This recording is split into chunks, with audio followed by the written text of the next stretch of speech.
must find the reason for his soul and for his life. We must reap from wisdom's season, because the harvest won't happen twice. Welcome, one and all, to String Theory, the live YouTube show where you ask the questions and we attempt to give all the answers concerning stringed things. It's good to be here. It's my favorite night of the week, as you know. And quick shout out to our sponsors, G&G Music in Antigonish, Fantasy Music in Halifax, Boucher Guitars, Recording King Guitars, Gallagher Guitars, Yamaha Guitars, K&K Sound, and I don't know who I'm forgetting. There's so many people helping us now, it's ridiculous. So, yeah, thanks to all those guys, and if you love what you see on the show and this channel, please hit subscribe, ding the notification bell, go over and check out the Master Music Method site if you want to get your learn on, and there you go. That's the opening of the show. And here we are on the night of after the hurricane, the non-hurricane. Actually, it was. I think Cape Breton probably got his ass kicked, but haven't heard anything bad. There's not any serious damage or anything up there, so that's good. And I'm on the tee tonight, so I don't know what that means.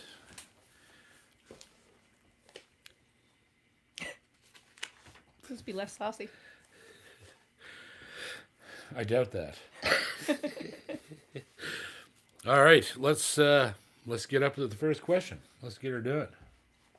Oh, I gotta sift through some things here. Release. Oh, we got a super chat from Cam. What's your favorite brand of guitar? Boucher. Next question. Next. Yeah. Oh, let's see here. Actually, I have a lot of guitars that I like and own. Boucher is my number one. I think they make better guitars than anybody, but I love Recording Kings. I've been playing them ever since I started working with them. They're just brilliant little guitars. And, of course, Yamaha. You all know that. Yamaha is one of my favorites. And I've got some Yamahas coming in, actually, some L-Series Yamahas that I'm going to review on the channel, because I always love to see people's reaction when they see what a handmade Yamaha sounds like, because they're impressive. So, yeah. So there you go. Thanks, Cam. We love you. All right, here's one. Ginger's stumped already. There's not a lot of questions yet. From Boucher J. Boucher J. Yes. That's a new one. Yeah, it's not a name I've seen before. So he says, "Hey JP, I currently own a Boucher SG52 and looking for a fingerstyle guitar. Any recommendations for Boucher or other companies like Recording King?" Well, obviously Boucher is going to make any of their small body guitars, their OM style bodies, even their 000 12 fret. My signature model is a really good fingerstyle guitar, but anything that they build is small body. You can't barely get a better fingerstyle guitar than that. And for Recording Kings, if you really want that trad kind of fingerstyle body, the Series 11 000 is a very good guitar. There's one sitting here, actually. And all solid mahogany, Sitka spruce top. They're a mighty little cannon, these things, for very little money. And this thing's full of dead strings, but this is a really nice guitar for no money. And other than that, you might want to look at, if you want to go into the Yamaha realm, you should check out a Red Label. Check out an FS body Red Label Yamaha, an FSX or just an FS3 or FS5. There'll be a small OM body guitar, and incredible instruments. Other than that, the range is so big, for fingerstyle guitar. What I think of as a fingerstyle guitar, Breedlove makes beautiful kind of those, guitars that really dedicate easily to fingerstyle. Some of the Yeri guitars, Alvarez, some of the high-end Yeri guitars, same thing. They make some really cool guitars that just sit so nicely when you're finger picking or anything, or even doing any kind of like percussive kind of fingerstyle stuff, or all sorts. So there's like, yeah, there's so many. But I hope you find one you like. But my top 3 recommendations would be Boucher and the new Red Label Yamahas are unbelievable. I'm blown away by them. I got 2 of them. I got a 3 and a 5, but they're both dreadnoughts. I'm thinking very seriously about getting a small body Red Label, just because they're just as nice as the Dreads, except they're built for fingerstyle. And a lot of the stuff that I do all the time I find kind of sounds better on a small body guitar. So yeah, there you go. Boucher J. Mm-hmm. Looks busy over there. Screams like. It is busy. We got another super chat from Ian. Thanks, Ian. Hello, Ian. He says, "Can you touch on your tremolo technique for mandolin? Also, did you find your blue chip?" No, I lost my blue chip. Tremolo on mandolin is a matter of sort of the same technique you use to do fast picking on a guitar. When you really want to play something very fast, you turn your pick over. You turn the pick from being, flat to the floor to about there. So the pick's leaning down towards the floor, and you're playing with the edges of the pick. And it decreases the surface area you're scraping against the strings, and it gets slipperier. And so when you do tremolo on a mandolin, I'm turning the pick over and using very little pick, right? That's the key, is to use as little as you possibly can, right? And that makes it smooth and warm and all those things. So, yeah, there you go. Mm-hmm. Who's next? Next is Dale. Dale. He's wondering if different brands of steel strings can have different tensions. Oh, yeah, absolutely. Yeah. I'm not sure what causes it. It could be whatever the core is made out of, but like I find like I use elixirs, and I use them because they appear to be perfect. Like they have the perfect tension, and they don't feel hard, and they don't impede you in any way. And you put a different brand of string on a guitar, and it almost seems like the strings can actually pull the neck further ahead. They're actually putting more pressure on somehow, and they're not as easy on the left hand, right? So absolutely, and I'm not sure what would cause it. It's probably a combination of things. What the core of the string is made of, and like how, I don't know, maybe just the alloys they're using in the wrapping can change the string weight and density and flexibility. So absolutely, you have to experiment with strings to find out precisely what is going to work for you, because it could be any number of things that'll really get start turning your crank. And you got to experiment. Like I've probably used every kind of string that there is, just because I wanted to know what they were like. And frankly, I mean, some of the strings that people swear by, I hate them. They're just like, oh, I can't. They're so slow feeling, and they're just hard they're hard feeling, right? Like, for instance, on a fiddle, it's the same thing. Fiddle strings have different tensions, and I like a softer string. And classical strings, like gut strings, you can get those in 3 different tensions: low, medium, and high. And depending on your style, like, I mean, I think Jerry Reed used sort of a medium tension string, and that's what I like. I don't like them to be super hard, feeling like they're actually a steel string. I want them to have a little bit of play in them, right? So yeah, you're absolutely looking at different tensions varying across whatever company you decide to put on the guitar. But like I said, I just find elixirs are flawless in every way. They sound good. They feel good. They make the guitar sound better because I can throw a set of strings on a guitar and hear using it in the studio for whatever reason, and then it sounds pretty good for a while, and I realize it doesn't play so well. And then later on, put a set of elixirs on the same guitar. It's like, whoa, I forgot how good this guitar sounded, right? So, yeah. Thanks for the question.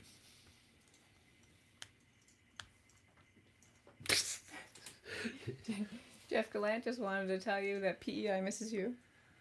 I always miss PEI, too. I was just there not long ago. I love that place. It's a tremendous, tremendous place to play music, especially at the trailside there. I just played the new venue. It just blew my mind.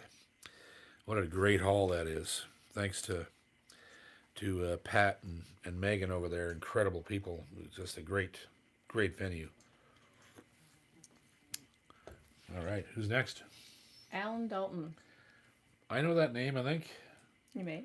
There's a lot of people coming in. It's all these strangers. You're all strange people. You're not. He says, I'm a bigger guy with big hands and fingers, and I feel it prevents me from playing some notes and chords.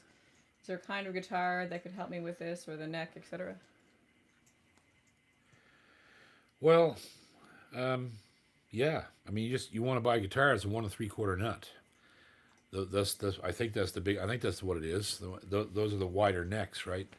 And that's what I like too. And I don't have big hands. I know I look like I have big hands, but I don't. They're actually quite slight, and they're strong. They're just not very big. I don't have long fingers, so.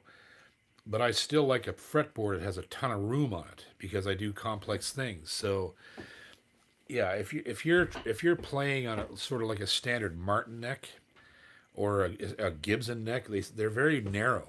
What you want to get is a guitar that's built for fingerstyle, because they have wider necks, and I believe it's the 1 3/4 inch nut is what we want. There's another one. You guys can tell me. I never even pay attention to that stuff mostly. I just like to pick up the guitar and play it, and if it feels good, it feels good. But when it feels good, it's probably because it has a wide nut. That's my left-hand criteria. Do I have enough room to do what I want to do, right? So yeah, I would definitely look for the guitars, and there's all kinds of them. Any guitar, you can buy almost any guitar, even a Martin, with that wider neck profile. And you might also think about. I'll give another. I don't mean to keep coming back to this, but one of the things I like about this guitar is it has that extra wide nut, but the neck on this guitar is super thin this way. And that makes it really easy to play. And it's funny because the Series 11 Dreadnought has a heavier neck on it because it needs a heavier neck to resonate in the body, right? But this thing with the small body has a super wide neck and very thin this way. And it's super comfortable. So that also can affect your attack with the left hand if the neck's too heavy, because the neck is taking up space in the palm of your hand. So there's a whole bunch of meat back there. It makes your fingers shorter. So that's what you need to do. You need to find a guitar that has, I'm pretty sure the normal wide nut that I'm thinking about is 1 3/4, and the other standard nut is like 1 and whatever it is. I don't even know the measurements, but you guys, I'm sure on here will will correct me or help me with those two measurements. But there's 2 standard measurements for nuts, and I'm pretty sure it's the 1 3/4 that's the widest. So that's what you want to look for, and it should help any problem you're having with anything like that. Who's next? We got a super chat from Michael O'Coin. Michael O'Coin. Mm-hmm. You've spoken at length about your inspirations and favorites. Who are the contemporary players that truly impress you? Well, I don't know.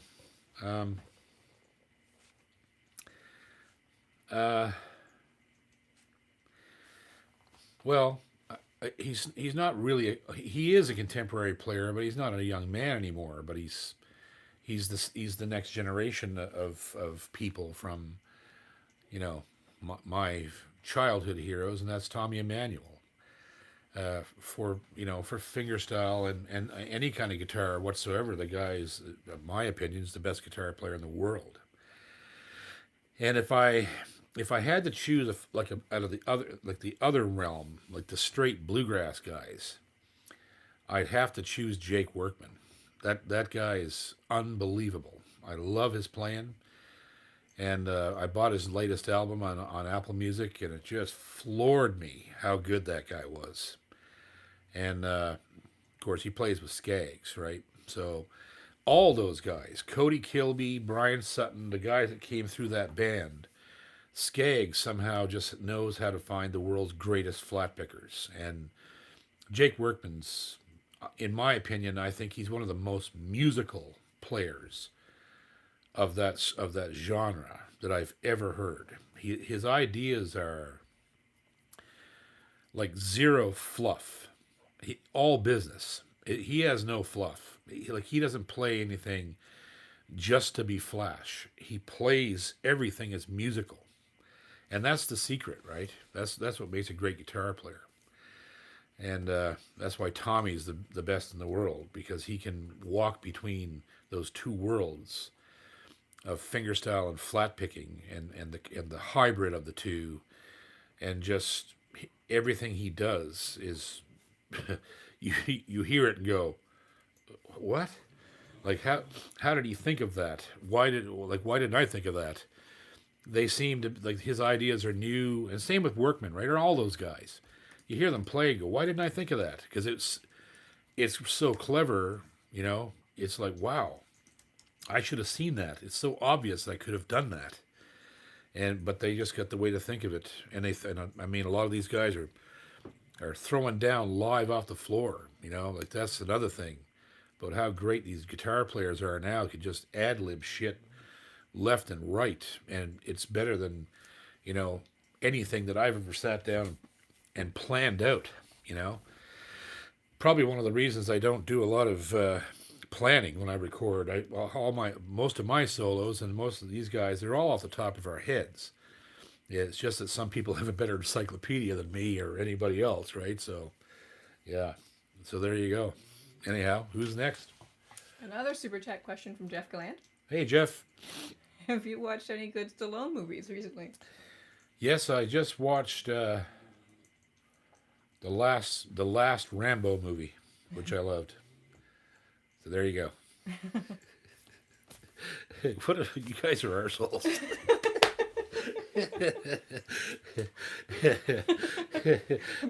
It's always a super chat, right? You got to answer the question, right? So they all know. There's a limit to that, everyone, just in case. Everyone's on the wagon now with that one. Cam has one too. Cam. Okay. Real question though. Of all the social media platforms, what is the most beneficial thing to ask of your supporters to do to help spread your name, i.e., subscribe, like, etc.? Well, I mean, subscriptions incredibly important. Like, subscription is the thing. But also, I think if people would share videos through Facebook, and like if they love something, they hit that share button and send it off out on your own social media stuff. You know, whatever you're using, even through Instagram, Facebook. Like, just when you see something you like, shoot it out to the people that you talk to that might not have a clue, you know, how you spend your Wednesday nights with me. And they might be music fans. You never know. You don't know, right? And you just send it out, and it's amazing. And even in the last 6 months that we've been doing this, a lot of new people, right? Like what I mean by that is people writing me going, I just discovered you yesterday, and now I'm a fan, right? So that's how it's done. It's somebody shared a link or shared a video or whatever to somebody that just didn't have a clue, and they watched it. They're like, wow. And then you go to the thing, you go to the channel, and they watch more, and then they hit subscribe, and that's how it grows. And it's been growing. Like, we're getting close to 10,000 subscribers now, I would imagine, right? Like, we're at 8,900. 8,900, like, that's huge. Another 1,100 people, we're at 10 grand. So That would be cool. Anybody wants to, help me do a little drive for that? I mean, it's not hard. The subscriptions come in every day, so it's about just sharing it, I think. And I mean, I've been trying to help a lot of other artists, and we got Ray Legier's up to 1,000 in one day, and we got Dave's up to 1,000, and we got I think the sharing between artists is important, because no matter how famous we all think we are, we're not. And everybody has a different fan base. So when Ray comes in here, there's all those people that follow him. They might not even know me, right? And so then there's a cross-pollination. And the same thing with me. People hear me talk about Ray, but they might not know about Ray, right? And then all of a sudden, he's up to 1,000 subscribers in less than 24 hours. It was amazing, right? And that's how it's done. I think the inter artist sharing is of really max importance, because it's incredible how cloistered people's fan bases are. You think you're playing to a great mass of people, but you're not. You're playing to a very small mass who might not be in the mood to go search out other artists to fall in love with. They're happy with their thing, and they do their deal, and they listen to a certain set of musics and people and genres, and they're accepting. If they discover something, they go whoa, and they go jump on it. But the process to get them to do that is it doesn't happen naturally. I'm the same way. I'm obviously a musicologist. I live on music, but I seldom ever go looking for new music. It usually hits me in the face by accident, and then I become a fan. And I subscribe to a YouTube channel, or I go to Apple Music and I buy a bunch of music, or you know what I mean? It's not something, and it's unfortunate because guys like me, I get given music continually, and I can't go through all of it, and it's frustrating, because sometimes guys will contact me 6 months later and say, did you hear my record? And I'm like, no, I didn't have time to listen to it. And so it's like that. And imagine somebody who's not doing music for a living, it becomes even harder to decide to find new music, right? But now that the pandemic's happening, I think it's increased people's interest in music and finding new music and accepting new music and building their listening repertoire, right? Because they have nothing else to do. Might as well do something that's worthwhile. And music is the most worthwhile thing that you can do. So whether you're a musician or just a listener, it's something that's in every single corner of our lives. So, yeah, I think the whole process here is rather incredible. And the way things are going right now, sort of across the board with the whole scene. So, and Jill is cleaning her feet loudly into the microphones. Very loudly into the microphone. Bean. She's okay. Poor Bean. Who's next? Caper away. Caper away. Out of all your recording kings, which do you like the most? This Series 11. That triple O, that thing's been hanging around here for, I've had it, I don't know, how long have I had that? A couple weeks? Yeah. It's just hanging around all the time. And I've got a bunch of them here. And I love my little creamsicle guitar too. The single O's I love. But this Series 11, and I have the Dreadnought too, and it's a cannon. I love both of them. Those are my favorites thus far. Is the and the RO 328. I like that guitar. The small body 28. That's a really nice guitar. But I'm telling you, the Series 11. I love them. Probably because they're mahogany, and they're all solid, and it's just something about them that I don't know. Dave Gunning was here, a couple days ago, and he played them for 2 hours. He couldn't get over it.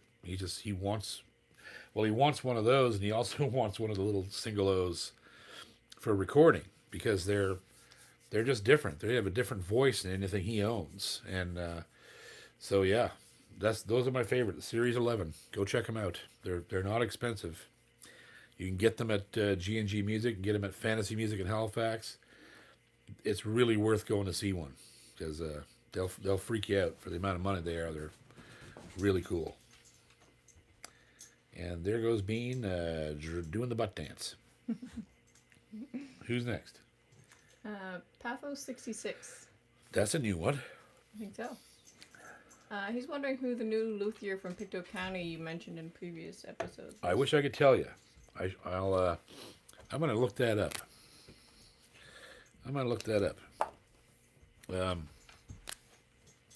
I found out about him through Dave Gunning.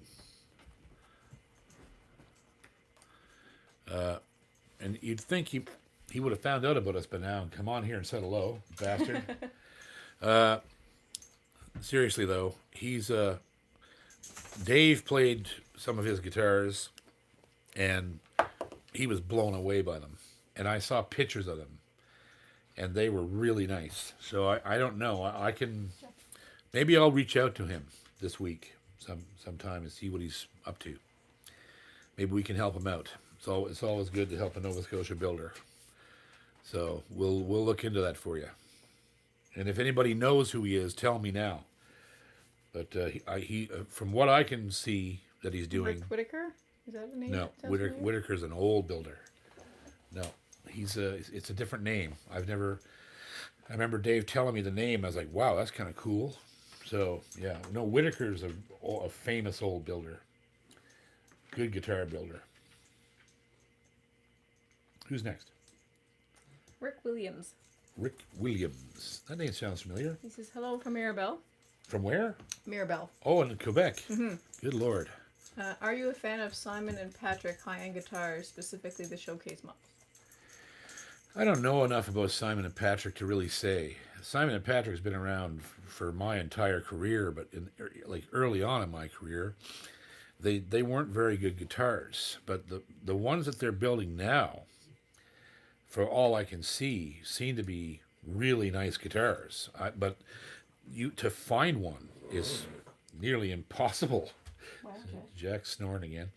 nice. And I'm like, they're just not readily available. You can find them. You can find all kinds of the low end Simon and Patricks anywhere you go. Like they're a staple across Canada, and rightfully so. They're a great entry level guitar. But as for I've heard about the ones that are fairly expensive, high end, all solid wood, heavy quality guitars. I don't know anything about them. I haven't seen them enough to make any recommendation or anything. But I mean, obviously that's one of the oldest companies in Canada. They're right up in there with Godin, Norman, of course Boucher started right along in there, Kamarasca, La Patrie. There was a whole bunch of luthiers that worked in the same place up there in Quebec, and they still build incredible guitars. So yeah, I'll have to look into. I wouldn't mind looking into that too. You know what? I'm going to look into that. Now you got me curious. I'm going to go on their website and find out what they're building in the high end, because that's interesting. And I'll report on that. See what they've got, because I haven't checked them out in a long time. So thank you for the question, and greetings to Quebec. I hope you guys are doing well over there. Who's next? Next is Bernice Dooley. Oh, Bernice, how you doing? He says, while watching last week's String Theory, JP talked about body styles and how the shape affects the lower end, muddy or clear. Would you mind demonstrating the difference? Thank you. It'd be a little difficult for me to do that right now because all the instruments are put away. Really put away. Ones I could show you, but it is true that it's not true of my guitars. That's the unfortunate part about it, right? All of my larger body guitar, I only have one jumbo, which is a Boucher, and it's not muddy. And all of my dreadnoughts are the same thing. They're not muddy. They have bigger bottom ends, but they're clear bottom ends. And when I speak about the differences between jumbos and dreadnoughts, or even jumbos and OMs and stuff such like that, I'm thinking more along the lines of the traditional jumbo guitars that you'd think about, like a Gibson SJ200, which is a giant puddle of mud, right? It's a Gibson, like that trad Gibson thing. They're not for, they're just designed for that big fat rhythm and they have no real good definition in the bottom end. And there's other guitars like that as well in those large body sizes. And it's desirable if that's what you want to use it for, right? If you want that big, huge, fat, dark thing, you get a big body guitar. And as you go down through the body sizes, dreadnoughts have a similar amount of body, but they have a midpoint in them. So your bottom end gets even more defined and clear if the builder knows what he's doing, right? And then as you go down from there into OMs and triple O's and such, the bottom end starts to decrease, but also becomes more pleasant. Like some of my OM Bouchers, the bottom ends are beautiful, but they're just not booming, which you don't want anyway. Guitars are always plagued by that section of the graph EQ, right? That goes from I don't know, about 105 hertz up to 260. When you're EQing a guitar live, that always gets scooped out because it's where all the problems are, and all the possible places that you can get feedback from. That's where it's going to come from. So yeah, but that's unfortunately I can't really demonstrate it because, like I said, everything's put away right now. But even if I had these guitars out, you wouldn't really see, a drastic difference, because the guitars I have sound so good that even though they are, like my jumbo is a big bottom end guitar, it's not unpleasant, and that's why I bought it, right? So yeah. So who's next? And thanks for the question. Good to see you again on there, Bernice. It's awesome. Thank you. Next is Dan Gardner. Dan Gardner. Recording King Series 9 Dread versus Series 11. Differences in sound and feel? I don't have a clue because I don't know enough about the nines to tell you. Jill's having a step dancing lesson here in the back. Come here, Jill. Come here. Yeah, the Series 9, I don't know enough about them. Generally speaking, and no offense to Recording King, as you know, my review process is based upon being brutally honest. The Series 9 is not quite as well made as the Series 11s. They're good, but they're not as good as the 11s. The 9s that I've seen, there's a couple I would have bought, but some of them had a few little things with them that I wouldn't want for myself.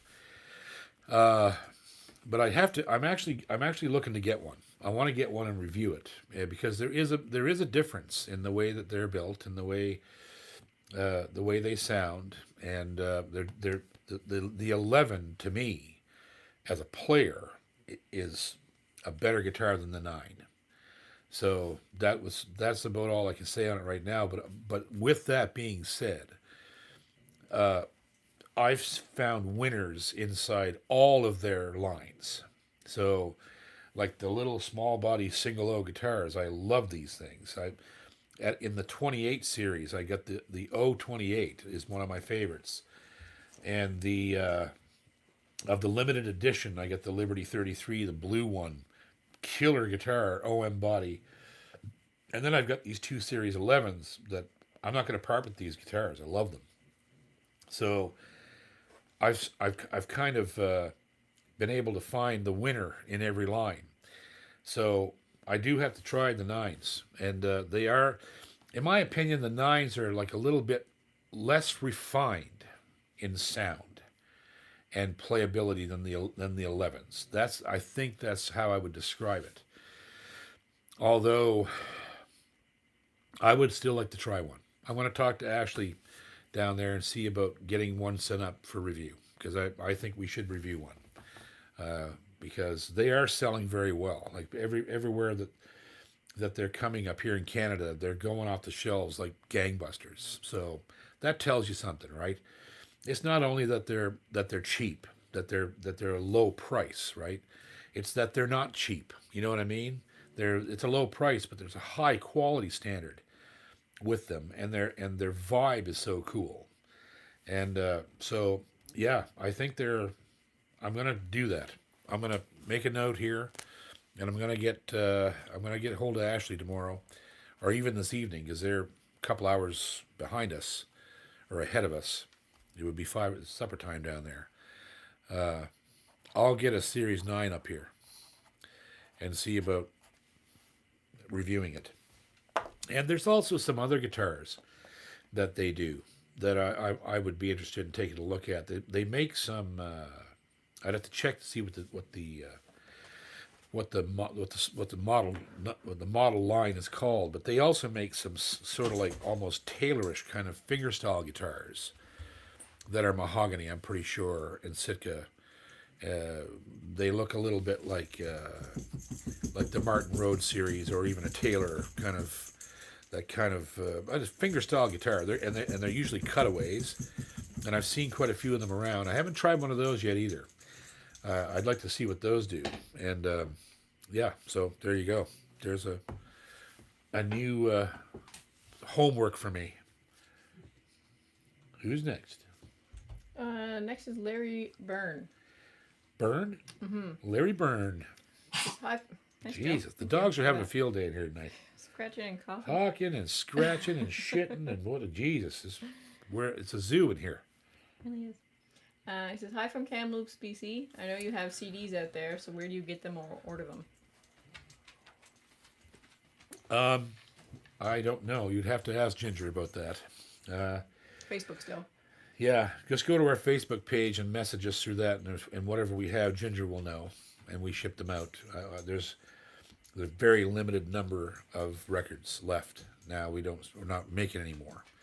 But if you want to, we do have a way we sell a thumb drive that has every record I ever made on it. So you can do that. So just message us through my fan page, and Ginger will get her shipping boots on there and get them sent out to you. Next is Johnny Boy. Johnny Boy. Mm-hmm. Can you give me some ideas about solid walnut wood? Have you ever tried Maton guitars? Yes, I love that's Emmanuel's guitar company, Maton. And I don't know a goddamn thing about walnut. I've seen guitars made out of it, but I've never owned one. It's a very dense, heavy wood that's going to react probably like a combination of Brazilian and maple blended together. It's a dark sounding wood. I know that much. I remember guitars that I have played that are built of walnut. But yeah, well, anything that Maton makes is deadly. Like, they're a great company and hard to get. Like, depending on where you are, they're in Australia or New Zealand, one of those. They're down there somewhere. Another company that's down there that used to be, I guess the lore goes that they used to be together at one point in time, but Cole Clark is another company from Australia that builds incredible guitars. And you can't go wrong with that company. And as for walnut, I really don't know.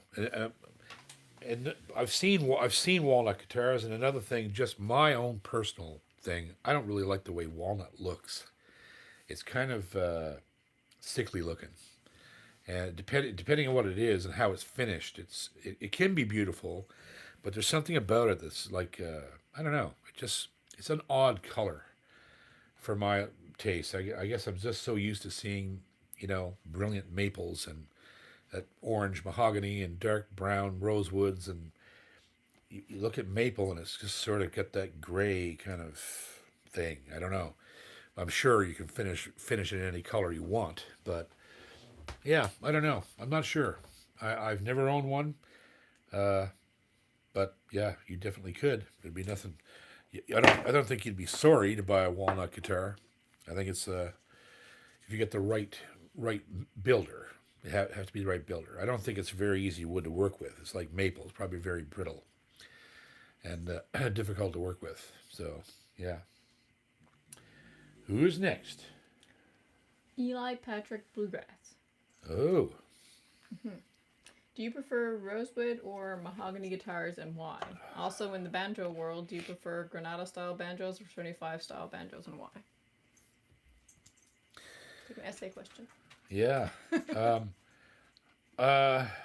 Based upon my current collection of instruments, I don't know. I have a love for mahogany.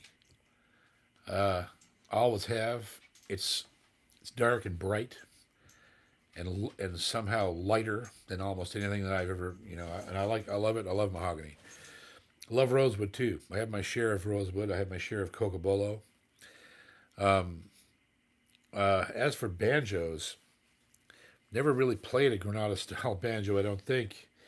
I know I've seen a lot of them. Like I'm not sure what that even means. I know that there was a Granada. Sonny Osborne played a Granada style banjo, and I can't remember what it looks like. But I've spent my entire career playing master tones, right? So, and what I'm playing right now is the Recording King RK75, which is basically another master tone. So, yeah, I'm definitely not a banjo collector at all. I have two banjos right now, and that's one too many. I've only ever kept one banjo in my stable my entire career, and it was always a Gibson Master Tone until now. This Recording King is the best banjo I've ever used in my life, and the RK75. So yeah, I'm a little out of my league discussing that because I mean, there's banjos are a whole other game, because they're not just something that gets built in the factory and sold. Some like a lot of banjos are conversions from 4 string to 5, and the guts are sometimes from a dozen different places. The tone rings from somewhere, the shells from somewhere. They're Frankenstein instruments, the best ones, right? And I've just never been into it. It's an expensive hobby. Like I know banjo players who have spent thousands, tens of thousands, to either buy a banjo that has that pedigree, or modify their own banjo. Getting Uber tone rings and all sorts of stuff. So all sorts of modifications and improvements. But the RK75 for me is all the banjo I'm ever going to need, I believe. So yeah. Anyhow, thank you for the question. That's great. Who's next? Carter Chason. Carter Chason. Are you familiar with Mansfield Instruments? They make Gibson copies that were sold in Canadian stores in the 70s. With a dove and a hummingbird and a 4-string tenor. Yeah, it was my first major guitar. It was, if you watch Life of Music series, I described getting that guitar. My brother Joe bought it for me. It was the first, like, really sort of, fancy guitar. It wasn't expensive at the time. I think he probably paid, well, it was probably expensive for Joe. It was probably $200 or $300, and yeah, but it looked like a hummingbird. It had sort of a Epiphone style headstock, and it had the white pearl block markers and a fancy pickguard, and I played that guitar for many years. And then later on, I bought a Mansfield Custom from a pawn shop in Halifax that I used for years. It was my main stage guitar, had a Tree of Life on the fretboard. The guitar is in the possession now of a collector. A friend of mine in Halifax owns that guitar. It was signed by Chet Atkins. On the back of the headstock, it says Chet Atkins CGP. That's the guitar that Chet signed for me. And a close friend of mine has it. And so, yeah, it's... I know all about them. They were really good guitars.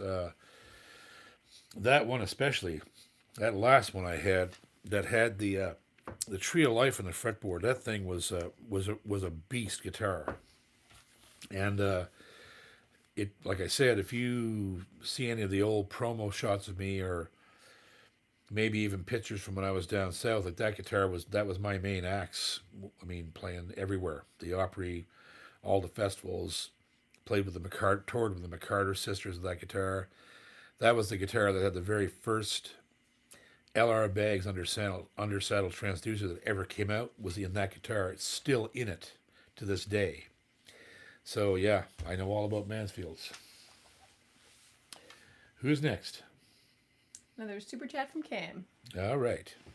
I purchased the USB music bracelet, which I highly recommend, and noticed that there are multiple tracks of the same song done differently. Was that on purpose? Yeah, it's from 2 different albums. There's one of those records is called Looking Back Volume 2, and it was a reimagining of all of my, most of my, well, not all of them, but some of my favorite songs up to that point. So yeah, so one of those albums is a compilation, but it's not a true compilation because we re-recorded everything, which I always wanted to do, and it was sort of a release for me to get to do these songs the way that I sort of envisioned them originally, that I didn't really get to do when they were recorded the first time. And yeah, Andre Bourgeois was a big influence on that record. He was managing me at the time. He was Natalie McMaster's manager. He now manages the Barrett McNeils. He produced that record, and we had a lot of fun. He also produced The Messenger, that album as well.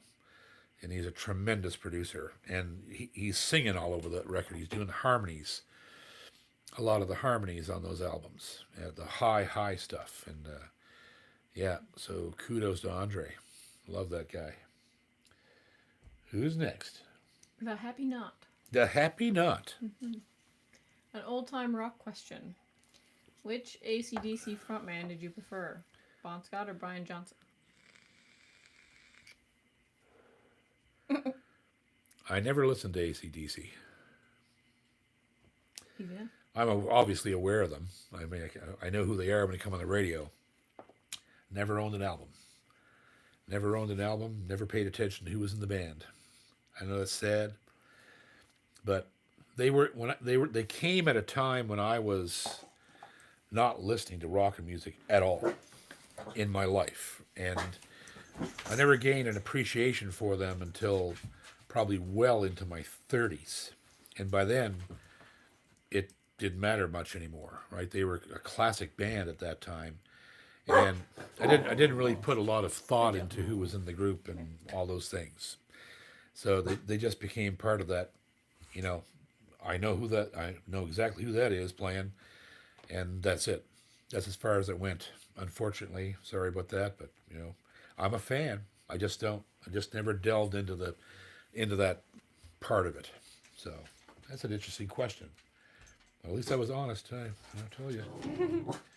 No, sorry for the AC/DC fans out there. I love AC/DC, but just don't know who they are, who's in the group. There's no more questions. Really? Yeah. Well, that's unfortunate because we got 10 minutes left. Anybody got any questions? Any questions? Any questions at all? Anything you wanted to talk about? Just for that. I'm going to play my orange guitar.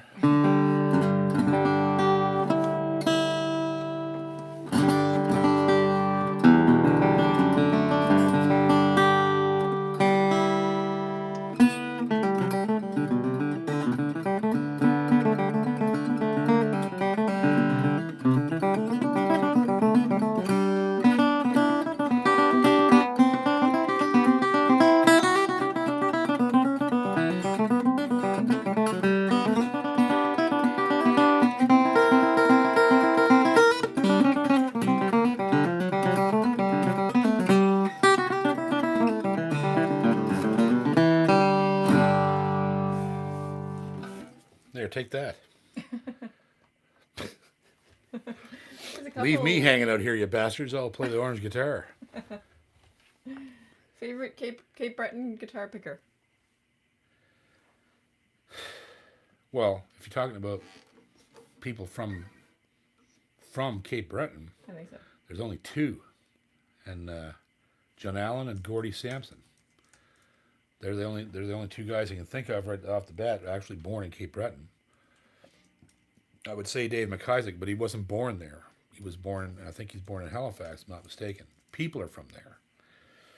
But the actual guys that were from there, John Allen Cameron is my number one, because he was just crazy what he did. And Gordie Sampson's one of the best guitar players, especially for fiddle tunes and stuff. He's good for it. He can do anything, but I love listening to Gordie play tunes. He doesn't play like anybody else. And, yeah. So those would be my two faves. Well, there's something about... Ginger's really struggling over there. You guys are talking to each other more than you're talking to me.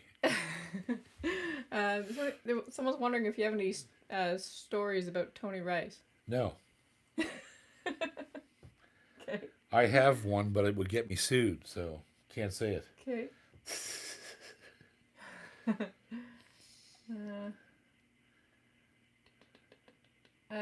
We got Ruben Tempo 3. Ooh. Can you tell me more about Larrivee and the Bog guitar producers? The... It says Bog guitar producers. I'm not sure if that was a Bog? typo. Bog. I don't know. Bog. Well, I don't really know much about Larrivee. All I know is that John Larrivee started building guitars in the 60s and is one of the best luthiers on the planet. Oh, big guitar producers. Yeah. Larrivee, and John's still living, of course. His wife, John, was just incredible. He taught many of the other luthiers in Canada how to build. Many of these people, like Grit Laskin and Linda Manzer, all studied under Larrivee. And some of the nicest guitars I've ever seen were built by John, and the inlay work done by his wife. That's how they did it initially. And of course, they became so popular that they factoryized after a while. And I think they moved their factory down to California. But they still make tremendously good guitars. How much John is a part of it, physically a part of it anymore, he's probably not, because he's not a young man. I mean, I would imagine he's well into his 70s, and but a tremendous builder and a tremendous influence on every major Canadian builder. They always cite John Larrivee as he was first of his kind, really, of that, to build at that level and get that kind of attention internationally, because his inlays were so good and his quality was so high and just unbelievable. So yeah, that's Larrivee. I mean, there's all kinds of other things you could look at for the big names, but so we're going to have our question. The prizes tonight are wicked. So we're going to do two winners, one question. So the first and second people that get the question right will win the following. First person in is going to get from Fantasy Music in Halifax and Spring Garden Road, $25 gift certificate and a red label T-shirt from Yamaha. Go down there and pick it up, or whatever you have to do. They ship if you want to do that as well. Steve might throw you a couple other little things there in case he wants to, but they're the only ones dealing red label Yamahas. They also have Bouchers and Recording King in stock, and the whole Yamaha lines, fiddles, keyboards, whatever you want down there. It's a really beautiful shop. So that's the first answer right gets that. Second person come in is going to get from G&G Music up in Antigonish. This is really good. $400 off of any Lakewood guitar in stock, and a free pickup install in any Boucher that you buy, which is worth another $400. Plus, you're going to get a Boucher T-shirt, custom Levy's leather strap with the G&G logo on it, and a set of strings and a winder. And again, Glenn will ship anywhere, and or you can go in and see them, which is always the best thing to do with either shop. So this is a really cool question. Not many people will know this. I don't think they will know this. But it's awfully impressive because you would never think that you just would never think. But I'm gonna keep this. I'm not going to give you as many hints as I normally would. I'm looking for the name of a woman. She's the most awarded singer. Okay, the most awarded singer, and the most awarded female artist at the Grammys. She's won 27 Grammys. And she's third behind George Solti and Quincy Jones for all time. She's number 3. She's sold more. She's won more Grammys than Aretha Franklin. Anybody. She's the most awarded singer in Grammy history and the most awarded female in Grammy history, with 27 Grammy wins and over 40 nominations. Who is it? We already have the 2 winners that came in like instantly. I think you're being clever. Who is it? Alison Krauss. It is Alison Krauss. Isn't that amazing? A bluegrass player, right? Now, she's not just any bluegrass player, but damn it, that's awesome. That a bluegrass, someone rooted in that music, is the most awarded person in Grammy history in her field as a female and as a vocalist. It's incredible. I love that. All right, who came in first? First was Jim Hanlon. Jim, you're going to get the fantasy package, which is a $25 gift certificate. And you send me an email right now to jpcormier38@gmail.com. It's in the description below. I'll forward you on to Steve at Fantasy, and you can pick up your $25 gift certificate, your Yamaha Red Label shirt, and whatever little treats they might want to throw your way. And who's number 2? Saib Dad. Side Dad. Saib Dad, the one. Oh, Saib with Dad. the Siberian Huskies, yeah. Saib Dad. Okay, send me an email there, Saib Dad. jpcormier38@gmail.com, and you win the G&G package. And there you go. I'll forward that all off to the stores, and yeah, that's awesome. It was a good night. Interesting questions tonight. And like I said, if you like what you see here, please hit subscribe. It helps us a great deal. And keep an eye out for, hit that notification bell so you can see when we're putting new things up. There's something new every week. And we got some reviews coming up. We got live concerts coming up. Going to make some big announcements concerning that pretty soon, because we're going to try to start Up Home Tonight version 2.0 here very shortly, and we'll need your help to do it. So yeah, let's have a good time.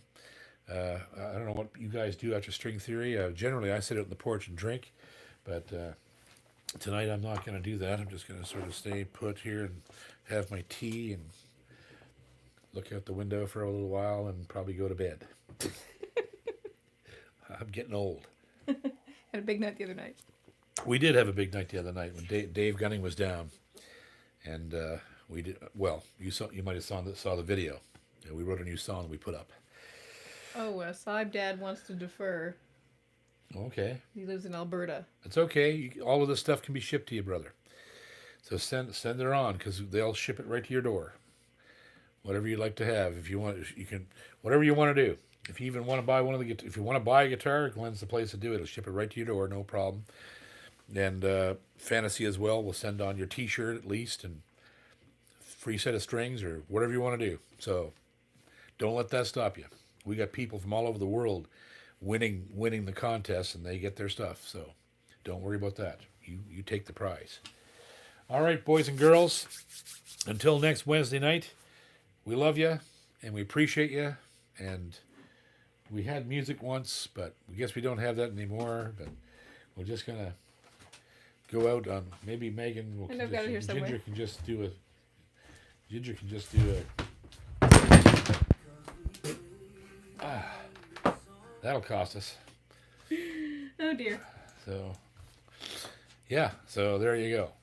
Forgive for putting tape on things. These sticks. That's yeah, that's good. Well, we're gonna need some donations to replace that mic. So all right. We love you guys. We'll see you soon. Take care of yourselves.